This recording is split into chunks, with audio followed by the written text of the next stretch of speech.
Oremos então. Nosso Deus e nosso Pai, mais uma vez reunidos aqui, ó Deus, na Tua santa presença, Pai querido, para estudar a Tua palavra.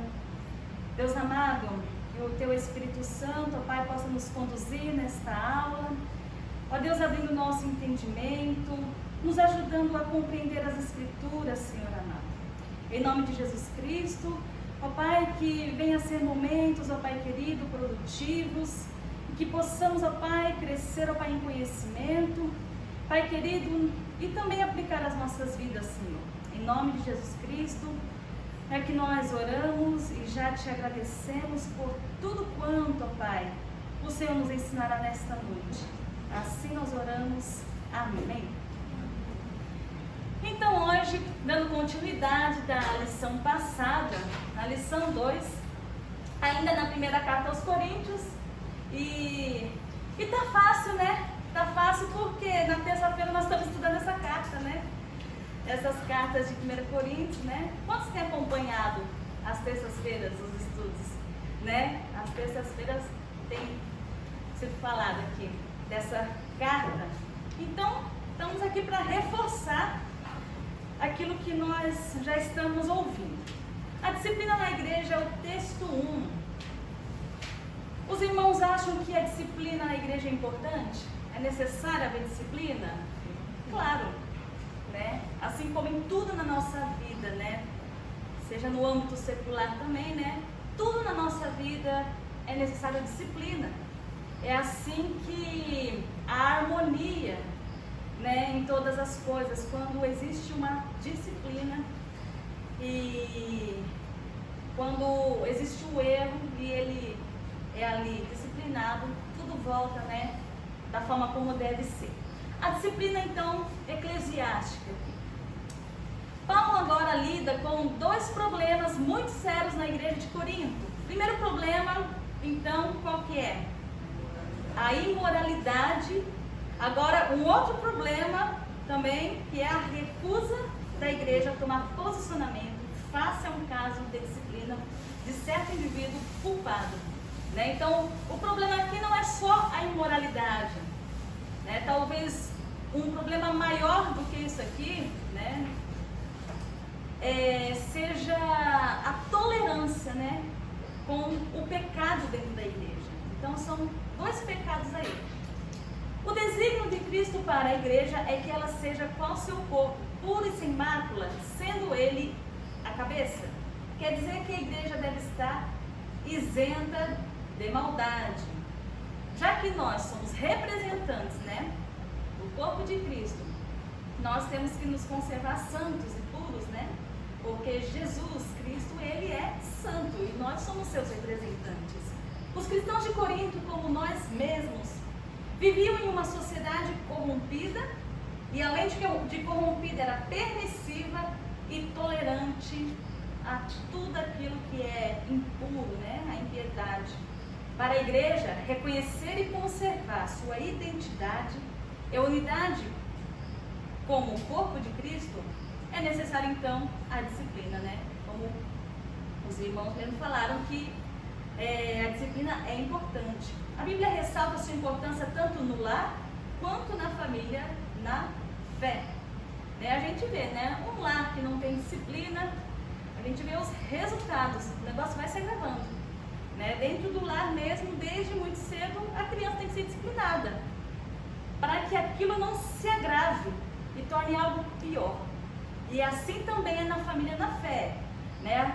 É necessário haver disciplina com o pecado, né? com o erro, né? Para que isso não venha a crescer e acabar se tornando normal dentro da igreja, né?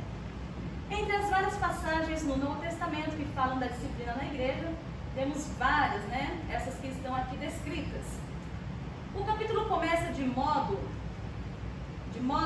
abrupto, né? De modo assim rude, né? Diz respeito a um caso conhecido de imoralidade flagrante e sem arrependimento dentro da igreja, né? A gravidade está nessa falta de arrependimento. Paulo dá 3 razões por que a igreja deveria disciplinar um membro faltoso. Então vamos ver, a primeira razão tem que haver a disciplina? Primeiro, para o próprio bem do transgressor. Paulo começa sua repreensão dizendo que há imoralidade flagrante na igreja. Trata-se de um homem que vivia intimamente como marido e mulher com a esposa do seu pai, talvez sua madrasta. Semelhante união era repulsiva até entre os gentios, que eram tão negligentes em assuntos sexuais. Esse homem era membro da igreja. Os crentes de Corinto estavam cometendo talvez um pecado maior ao tolerar passivamente tal caso, sem disciplinar o envolvido. Então, esse pecado desse membro era visto de uma forma tão assim repulsiva, que até os de fora, eles, como se diz, viam com maus olhos. Eu já presenciei casos, de pessoas da igreja que se envolveram com certos pecados, isso alguns anos atrás, e que aquilo causou uma repulsa até naqueles que não professavam a fé, que aconselhava essa pessoa a não praticar tal coisa, sendo essa pessoa da igreja, que professava, e até os de fora repudiavam a atitude.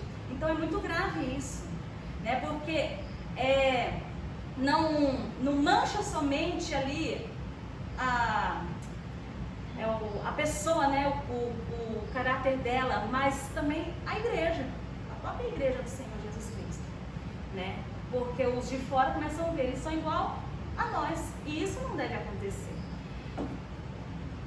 Continuando, os coríntios estavam fazendo mal ao próprio transgressor ao tolerarem tal pecado, deixando sua alma correr o perigo de ir para o inferno. E em grande medida, pela impunidade, estava estimulando-o a continuar neste pecado. Como assim estimulando? Porque não havia uma repreensão, como se estivessem fechando os olhos para o pecado, fazendo aquela vistas grossas, e outros agirem deliberadamente, como veremos adiante. E qual é a reação que Paulo tem então diante de tudo isso? É uma decisão de pessoalmente disciplinar o homem. Quando ele fala aqui, a expressão entregue a Satanás significa que este transgressor foi entregue ao domínio de Satanás. E vamos entender aqui, não pensemos que este ato seja uma atitude brutal e despida de qualquer sentido, mas é para que o indivíduo sinta o quê? O peso do pecado, a gravidade do seu pecado. Sinta que está fora da graça divina. Sinta que está sob o domínio de Satanás. Sinta tristeza, sinta remorso, desejo arrependimento e volte finalmente para Cristo, Porque se o indivíduo está em pecado, não tem uma repreensão, todos estão aprovando, então ele não vai sentir peso nenhum, assim, não tem problema nenhum, E com isso, ele vai perder a sua alma, vai perder a sua alma, e diz a palavra aqui que aqueles que não se arrependem irão para o inferno, Essa é a verdade, porque qual é a única coisa que nos separa do Senhor? De Deus, é o pecado. Então não tem como a igreja tolerar o pecado, não tem como nós mesmos tolerarmos o pecado na nossa vida.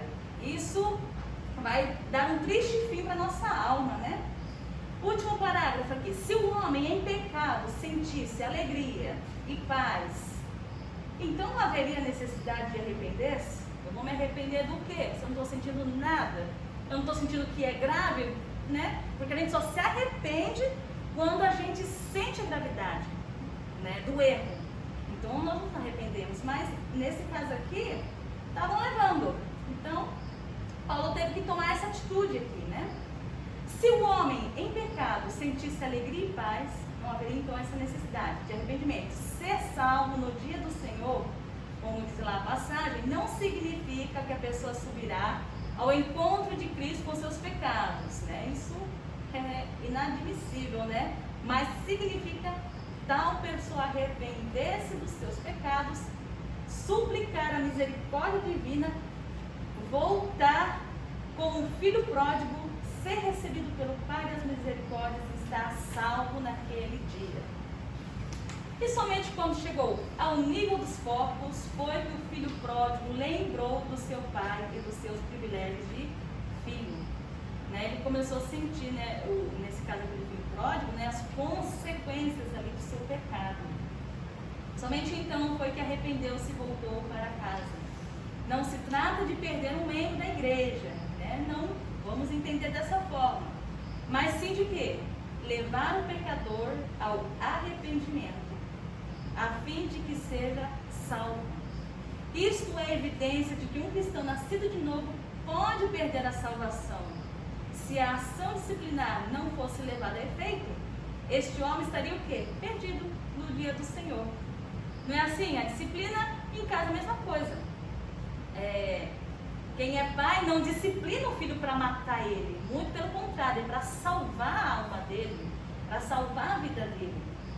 Porque imagina a criança que vive fazendo as coisas erradas, ela não é disciplinada, os irmãos já sabem como que é uma criança sem limite. Uma criança sem limite, ela não acha que aquilo é errado, aquilo é pecado. No começo do ano retrasado eu recebi um aluno que é aquela criança que, sabe, que pai, mãe, vó, tio passa a mão em tudo, assim, encobre os seus erros. Eu tive que ensinar a disciplina para esse menino em sala de aula. Hoje ele está melhorzinho, mas é o seguinte, esse menino está com 10 anos hoje. Imagina uma criança de 10 anos sem limite, Então a disciplina é necessária, Porque lá fora, é o que eu converso com toda a turma, lá fora, gente, o mundo não perdoa não, Então não adianta vocês querer fazer o que vocês bem entendem, porque lá fora o mundo não perdoa. A pessoa que cresce sem limites, o fim dela, eu faço um drama assim, sabe? O fim delas, a gente vê, é cadeia. Eu acho que, eu falo com eles, eu acho que ninguém quer terminar a vida na cadeia, Aí eles arregalam aqueles olhos, assim, eu falei assim, exatamente, por isso que existe um limite na nossa vida. E isso, gente, também serve para disciplina na igreja. Se a disciplina não for aplicada, a alma do membro vai se perder, A alma vai para o inferno. É isso que Paulo está falando, Então, não é falta de amor, muito pelo contrário, é amor à alma do transgressor, porque com a disciplina ele vai sentir a gravidade do pecado, então ele vai se arrepender e vai ser salvo no dia do Senhor, como diz aqui. A disciplina eclesiástica é um assunto abandonado em muitas igrejas nos dias de hoje. O pastor que realmente ama seu rebanho, cuida de disciplinar os desgarrados para seu próprio bem. Então tá aqui, gente, é o amor. Disciplinar é ato de amor. Claro, que quem tem prazer em ficar corrigindo, disciplinando, sabe, não é algo prazeroso, Não é algo que dá prazer, mas é necessário, ok? 2, 1, C, Só a 4 que é errada, ok? A 4 é errada. Texto 2, continuando aqui, a disciplina na igreja. Agora, nós vimos, tem uma outra razão, por que devemos aplicar a disciplina. Primeiro, é para o próprio bem de quem? Do transgressor, É para o bem da pessoa. E a segunda razão? Para o bem da própria igreja. Os coríntios tinham orgulho de sua congregação e se gloriavam de sua pretensa sabedoria e de seus dons. A igreja estava correndo o quê? Perigo. Então não era só aquele transgressor que estava correndo perigo de perder a alma, Mas a igreja também estava correndo um grande perigo de ser dominada pelos atos mundanos, ali dentro da igreja. Paulo estava querendo dizer no versículo 6, não reconhecem que um só membro vivendo em flagrante pecado pode corromper a igreja inteira, além de expô-la ao ridículo, Então, que credibilidade, que uma igreja que tolera pecado vai ter, diante dos ímpios, né? Não condiz com a nossa profissão, ou a nossa confissão de fé. Ok? Não sabeis que um pouco de fermento leveda a massa toda? Não sabem o efeito que o fermento dá numa massa, faz crescer, né? E é assim o pecado. O fermento ou a levedura diz respeito ao princípio de que uma pequena quantidade de alguma coisa pode resultar numa grande força ou influência. Aqui o fermento é símbolo do quê? Do erro, né? Do pecado que permeia o povo e corrompe a verdade, a retidão e a vida espiritual. Então o pecado, se eu tolero um pecado aqui, tolera, é novo convertido, né? Deixa, né? Tolera qualquer... é um obreiro. Não, vamos tolerar, né? Não dá, gente, né? Um pouco de fermento vai levedar toda a massa. Eu tolero um aqui, um ali, aqui. Vai chegar uma hora que não vai ter diferença de igreja e mundo mais, não é verdade? Então, nós temos que tomar muito cuidado com isso. Paulo emprega a festa da Páscoa para ilustrar sua lição. O fermento sempre foi para os judeus um símbolo de pecado e corrupção. Tanto que, antes da Páscoa, costumavam limpar totalmente suas casas para remover quaisquer sinais de fermento. Os cristãos devem ter a mesma atitude, não devem deixar o fermento do pecado permanecer na igreja, que só causa desgosto e vergonha, né? Então, além da disciplina ser para o bem do transgressor, para o bem da igreja, também é para o bem do mundo. Como assim para o bem do mundo? A igreja deve zelar por seu testemunho cristão. É o testemunho nosso diante do mundo. A igreja não pode ganhar homens e mulheres para Cristo se viver o quê? Irmanada, né? Com os valores do mundo, se viver aí ligada com aquilo que o mundo diz que é certo, mas que biblicamente é errado, né? Pecado. Deve permanecer separada do pecado e do viver segundo o mundo. Agora, gente, isso não significa que deve manter-se longe dos pecadores que estão no mundo, né? Senão, como diz Paulo, como seria possível testemunhar de Cristo para eles? Não é verdade? Agora, se deixar de disciplinar seus membros, né? Ou aí deixar de evitar a comunhão com quem se diz irmão na fé, sendo o quê? Imoral, a igreja vai perder aquilo que a diferencia do mundo e não terá capacidade para vencê-lo, né? O que diferencia a igreja do mundo? A diferença é que a igreja é santa, né? Porque Jesus é santo. Então, isso que nos diferencia do mundo. A igreja ela não pode ter mancha. Quando ordena, não vos associeis com alguém que, dizendo seu irmão, for impuro. Paulo está exortando os cristãos a não considerarem como irmão na fé em Cristo aquele que vive segundo o mundo. Uma razão por que a igreja pouco tem influenciado o mundo é porque, de forma contrária, o próprio mundo é que a influencia. Nós estamos assistindo isso. Fala a verdade. Nós assistimos isso, gente, né? Principalmente no Brasil, né? Gente, eu vi tanta coisa assim que a gente se escandaliza, né? Vou dizer que no Japão não tem, né? Mas assim, no Brasil parece que o negócio é bem mais assim agravado, né? Das igrejas tolerarem o pecado. Que quando você entra, você olha aqui e fala assim, meu Deus, né? Isso aqui é o quê? A igreja de quem? É de Cristo? Acho que de Cristo não pode ser. Porque a igreja de Cristo, ela é santa, ela é pura, né? A igreja deve julgar seus membros. Paulo nos lembra no versículo 12 que devemos julgar os que estão dentro da igreja. Alguns cristãos ficam perplexos quando tomam conhecimento de que Deus espera que nós julguemos. Agora olha aqui, gente. Isso é muito importante também. Espírito de brandura as questões dentro da igreja, né? Então tem que ter aí uma forma certa, existe uma forma certa de disciplinar, né? A disciplina não é espancando, né? Não é com espancamento, mas é com espírito de brandura. Quanto aos de fora, Paulo ensina que não devemos julgá-los. Não é da competência da igreja censurar os descrentes. Por quê? Porque você vai censurar alguém? É do mundo, gente. É do mundo. Né? Então, agora, aqueles que estão na igreja, assim, porque tem o conhecimento da verdade, confessam, né? É a profissão de fé, né, deles, né? Agora o mundo não professa nada disso, né? O mundo vive, as pessoas ímpias vivem de acordo com o que o mundo diz. Então vai julgar o quê? Né? Agora os de dentro, sim. Aqueles que conhecem têm que ser julgados. Deixar de julgar o pecado na vida de seus membros equivale à igreja ao quê? Conceder permissão para a prática do pecado. Ficou bem entendido a importância da disciplina, então, na igreja? Ficou bem tranquilo, né? Nós sabemos da importância aí da disciplina, então, é para matar? Não é para matar.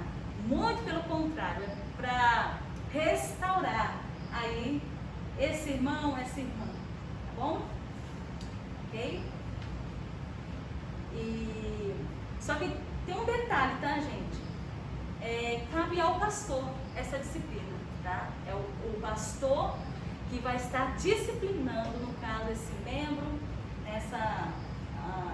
aí da igreja, ok? Agora, se você ou eu sabemos de algo, de um pecado, de um irmão, então tem que ser avisado ao pastor. Isso não é fofoca?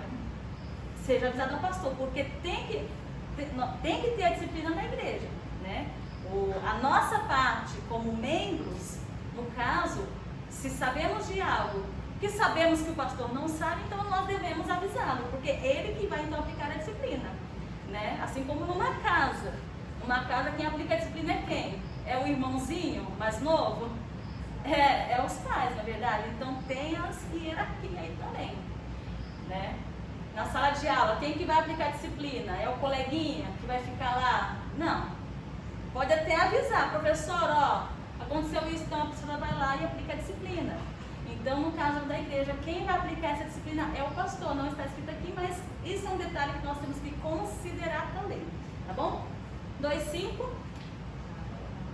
letra A, né? 6, C, 7, A. Então vai ficar ACA. Texto número 3. Agora, olha outro caso aqui, gente. Outro caso. Cristãos ante os tribunais pagãos. Esse aqui é vergonhoso, hein? Esse é de dar vergonha. Paulo está agora tratando da questão do litígio entre os irmãos, né? Desse desacordo, né? Dos irmãos em tribunais pagãos. A notícia de que membros da igreja de Corinto estavam processando judicialmente uns aos outros, movendo ações em tribunais pagãos, causava profunda perplexidade. Imediatamente, Paulo os repreende, dizendo... Você vê que Paulo também, aqui fala aqui, imediatamente. Paulo ele não ficava deixando passar, não. Quando ele ficava sabendo, ele já tratava logo de ali dar um trato no assunto, né? Olha o que ele diz aqui, ó. Arriscam-se algum de vós, tendo questão contra outro, a submetê-lo a juízo perante os injustos?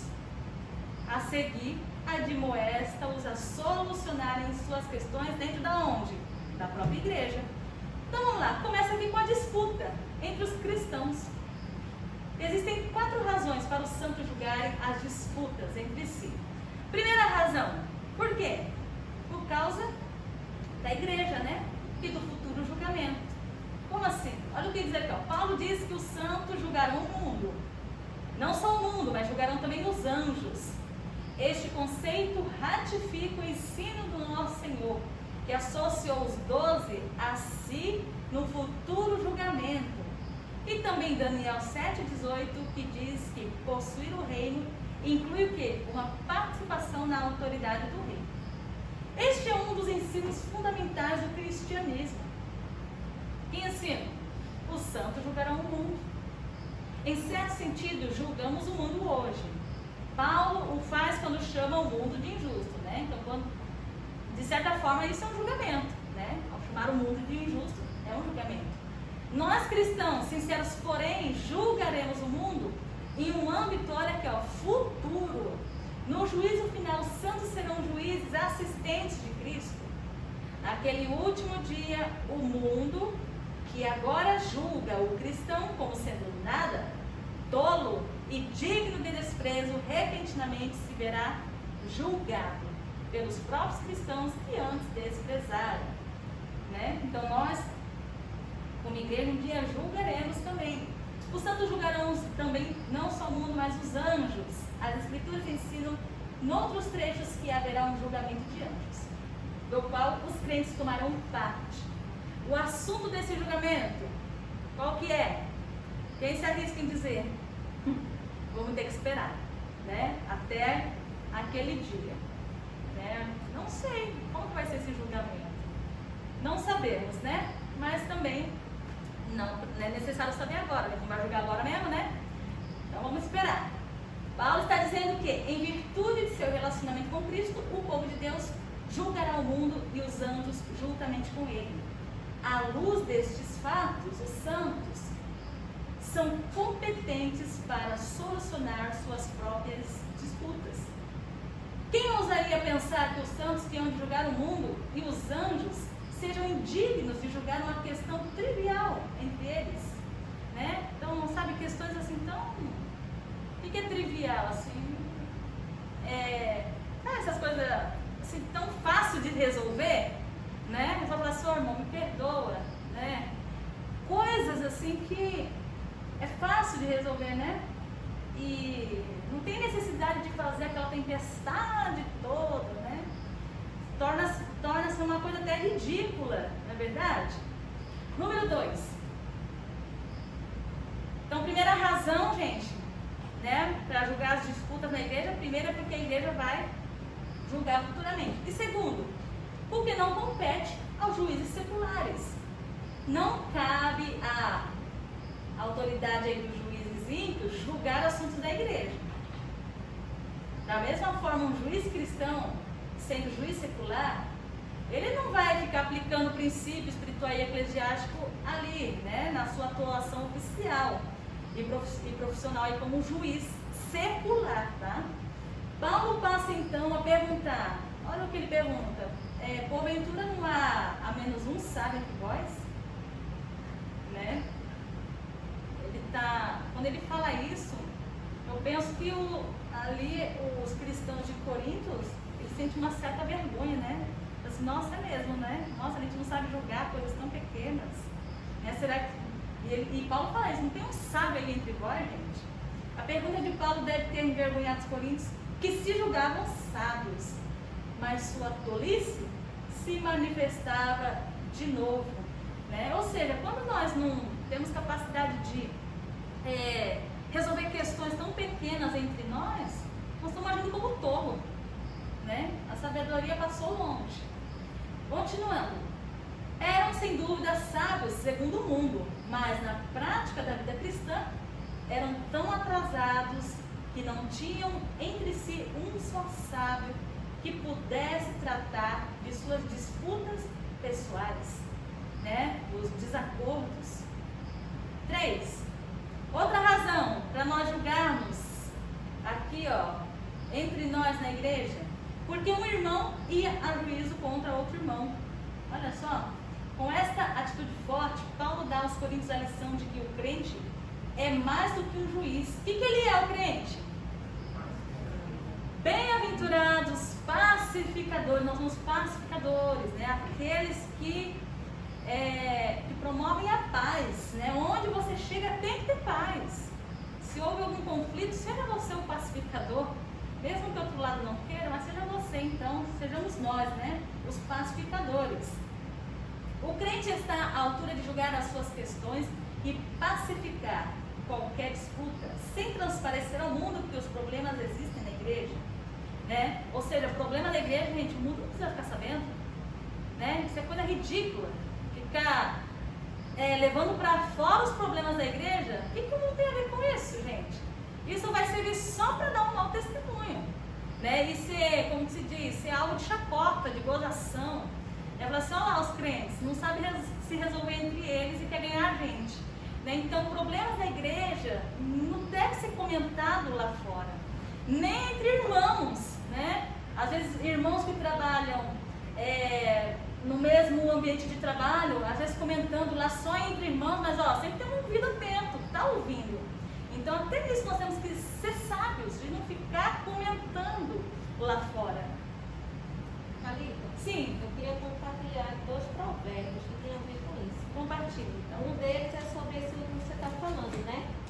fala assim: sem lenha o fogo se apaga, sem mexericos a briga se acaba. Né? Encaixou certinho.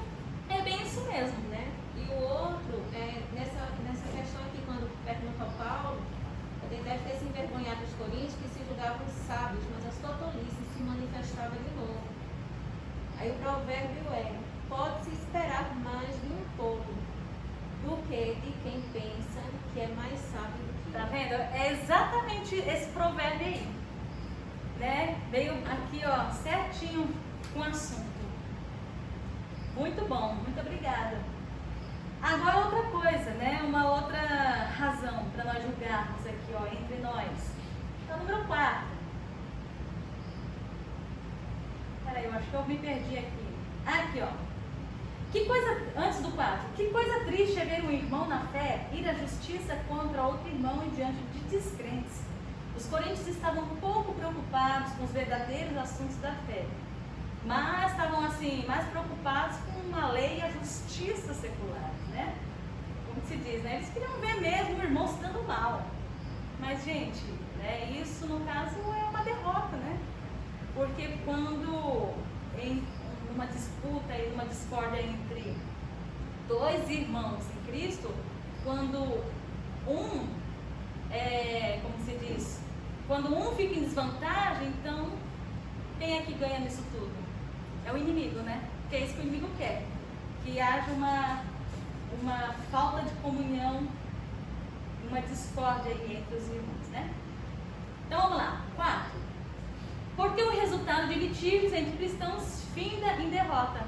Olha, eu acabei de falar, eu nem tinha visto isso aqui. Paulo mostra que o simples fato de haver demandas entre os coríntios já era uma derrota. Com esse tipo de atitude, o cristão sofre o quê? Perda. Mas perde o quê? Perda em honra e dignidade. E também uma perda igualmente grande em comunhão e amor cristãos.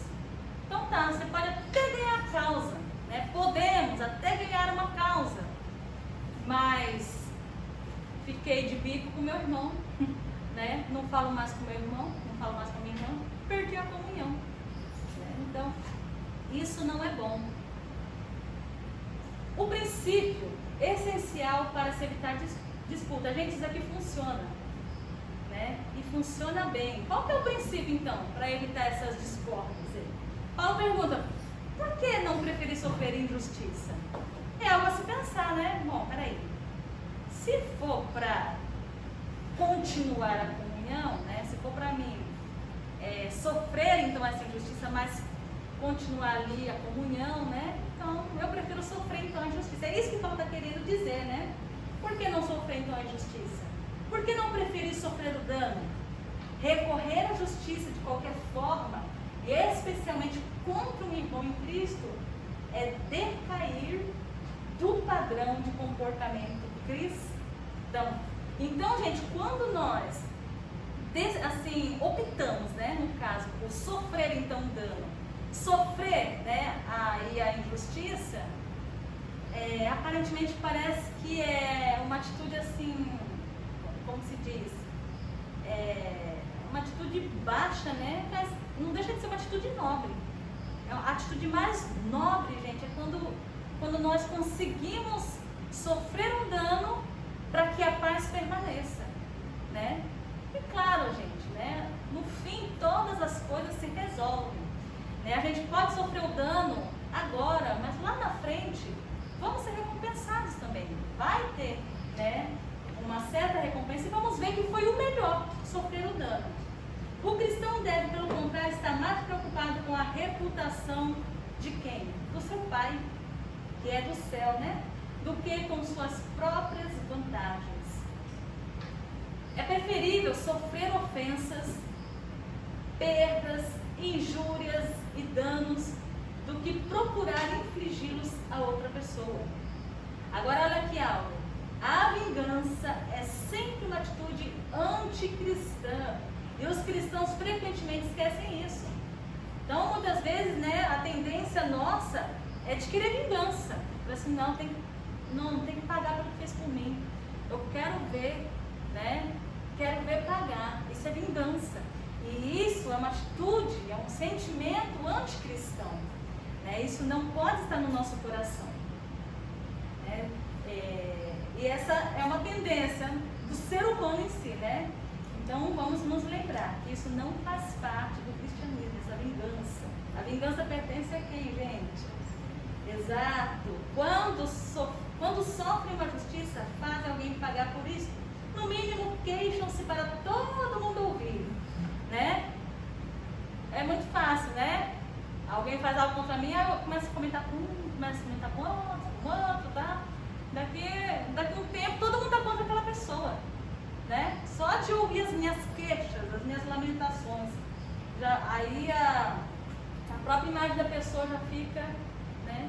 Fica assim, como se diz? A reputação dela fica ruim, né? Agora olha aqui, gente, qual que é o desafio para nós cristãos? Perdoar.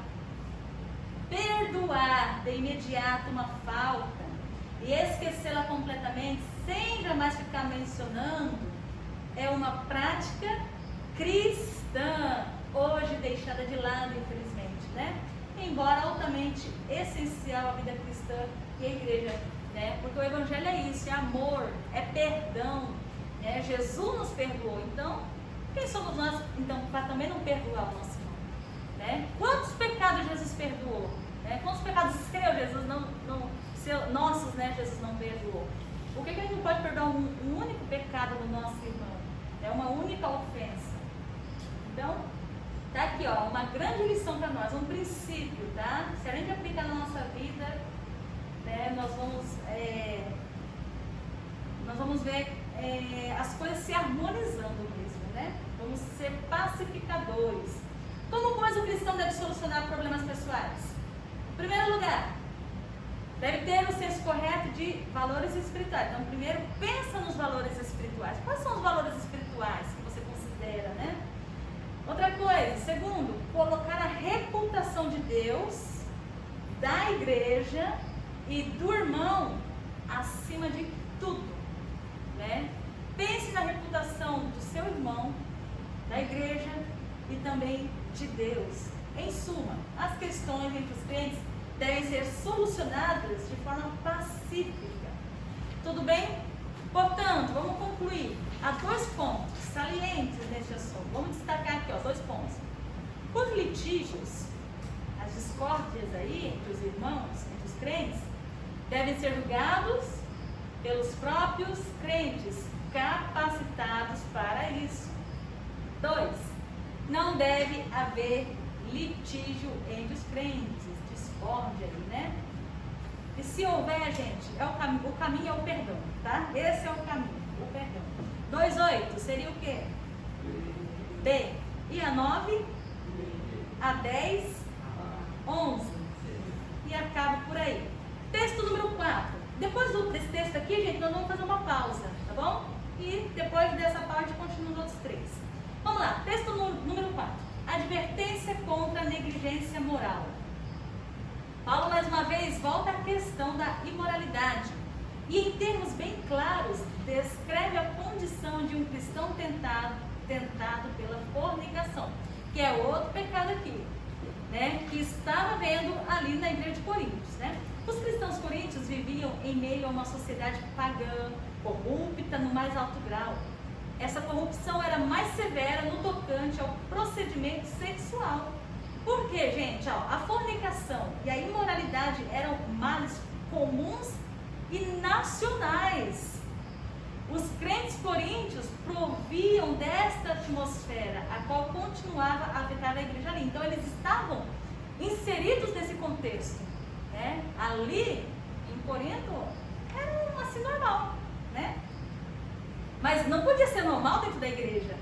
A fornicação não era considerada uma coisa má. E muitos não a consideravam um pecado sério contra Deus. Os coríntios recorriam a 3 desculpas para pecar. Olha as desculpas aqui para o pecado. Ó. Primeiro, letra A. Uma vez que somos salvos, podemos pecar e ainda assim irmos para o céu. Dá para admitir um negócio desse? Gente, se Jesus veio limpar-nos do pecado, qual o sentido que faz eu ser salvo para continuar pecando? Não faz sentido nenhum, né? Letra B. Como da lei. Só que eles entendiam essa liberdade, que a gente vai ver depois aqui da nossa pausa, entendiam a liberdade de uma maneira totalmente deturpada. Né? Mas liberdade para quê? É liberdade para pecar? Vamos ver isso daqui a pouco. Letra C. O corpo foi feito para o prazer e para o ato sexual. Era essa a desculpa que eles tinham. Né? Totalmente, assim, um conceito completamente mundano, né, gente? Vamos lá, Paulo refuta essas desculpas, apresentando contrapartida 3 verdades bíblicas. Gente, primeira verdade bíblica, sabe qual que é? É a perda da salvação. Né? Um crente pode perder a salvação? Pode.